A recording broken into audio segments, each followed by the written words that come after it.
நாங்களோட லக்ஷ்மி நீங்கள் பார்த்துருக்கிறது 0 லக்ஷ்மி ஃபேன்ஸ்க்கு எல்லாத்துக்கும் சந்தோஷங்கிறத விட டீமுக்கு இந்த இடத்துல ஒரு சந்தோஷத்தை கொடுத்துட்ருக்கோம். எஸ், ட்ரெண்டிங்கில் நம்பர் 2ல் இருக்காங்க. இந்த ட்ராக் வந்து சேட்டைக்கார விஜய் அப்படிங்கிற ஒரு எக்ஸ்பெக்டேஷனோட நம்ம சைட்லேருந்து எல்லாருமே பார்த்துருப்போம். பட் டீம் சைட்லேருந்து ஓகே செப்பரேஷன் ட்ராக்லேயுமே ரசிகர்கள் விரும்புகிறாங்க போல், என்ன தான் நடக்குதுன்னு பார்ப்பாங்களாட்டுருக்கு அப்படின்ட்டு. அஃப்கோர்ஸ் ஒரு 1000 கமெண்ட்ஸு 47,000 லைக்ஸு அப்படின்ட்டு கிட்டத்தட்ட இப்போ 1.7 மில்லியன் வியூஸ் போயிட்டுருக்கு. ஸோ ட்ரெண்டிங் 2ல் இருக்காங்க. அது மட்டும் இல்லை, இதில் காவேரி சொன்ன வார்த்தையும் இருக்குது.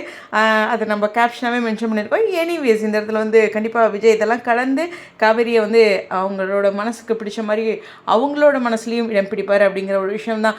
So back to back every week வந்து ப்ரமோ போட்டாங்கன்னா ஃபஸ்ட் பொசிஷன் செகண்ட் பொசிஷன் அப்படிங்கிறது வர்றது மகநதிக்கு நிச்சயமாக ஒரு சந்தோஷமான விஷயம். கண்டிப்பாக நிறைய சீரியல்ஸ் வந்து ப்ரமோ ரிலீஸ் பண்ணுறாங்க. அதில் ஃபஸ்ட் 2 பொசிஷன் அப்படிங்கிறதுலாம் எப்போவுமே பெரிய விஷயம் தான். இன்னுமே பொசிஷன் மாறும் அப்படின்னு நான் நினைக்கிறேன். டாப் 1 கூட வரலாம். பட் இருந்தாலும் அதே சமயம் டாப் 1ல் பாண்டியன் ஸ்டோர்ஸ். இது டாப் 1ல் வர்றதுக்கு காரணம் என்னன்னா, பாண்டியன் ஸ்டோர்ஸ் வந்து கதை சுகன்யாவை எதிர்பார்க்கவே இல்லை. அவங்க வந்து ஒரு வில்லியாக, அது மட்டும் இல்லை எதிர் வீட்டுக்கு கை கோர்த்து இந்த குடும்பத்துக்கு நானும் ஒரு முடிவு கட்டுறேன் அப்படிங்கிற மாதிரி பாண்டியன் ஸ்டோர்ஸ்க்கு எதிராக சுகன்யாவுடைய இந்த நகர்வு புதுசாக ஒருத்திங்க வந்தோடனே இப்படி ஒரு நகர்வு அப்படிங்கிறது கண்டிப்பாக யாருமே எதிர்பார்த்துருக்க மாட்டோம். அந்த ஒரு விஷயத்தில் பாண்டியன் ஸ்டோர்ஸ்க்கு ட்ரெண்டிங் நம்பர் 1 கிடச்சிருக்கு. கண்டிப்பாக ஷாக்கிங் ப்ரமோ பிஎஸை பொறுத்து வரலாம். எனிவேஸ் 2 சீரியலுமே பேக் டு பேக் எனக்கு பிடிச்ச சீரியல் உங்களுக்கே தெரியும். ஸோ பேக் டு பேக் அந்த பொசிஷனில் வந்திருக்கிறது ஃபர்ஸ்ட் அண்ட் 2 நிச்சயமாக வாழ்த்து.